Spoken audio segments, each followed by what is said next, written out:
আল্লাহ ভালোই। ওয়ালাইকুম আসসালাম। কি অবস্থা তোর? আলহামদুলিল্লাহ। কি বলছো?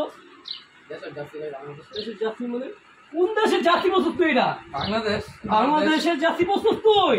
যে দেশে মাদার চোদ লিটন সন্তোষ জম্মু সরকার এইসব মানে আমার পুরাঙ্গা সন্তানরা কেড়ে দেশকে রিপ্রেজেন্ট করতে ওই দেশের জাতি বলছো তুই? ভাই তোর সাহস কত বড় হবে? মাথায় এমনি নষ্ট ভাই ভাই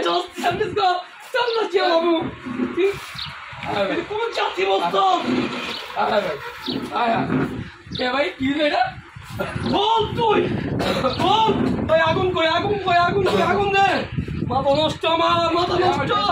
আমি জাতি পোড়ার মাধ্যমে আমি ক্রিকেট বোর্ডকে যে ঘৃণা করি, ধ্বংস মানে ক্রিকেট বোর্ড যাতে ধ্বংস হয়ে যাক, ক্রিকেট বোর্ডের প্রত্যেকটা পৃথিবীর সদস্য এইভাবে যেন জ্বলে পুড়ে শেষ হয়ে যাক, আমি তার প্রতিচ্ছবি হিসেবে আজকে জাতিকে পুড়িয়ে দিচ্ছি। no, no, no, no.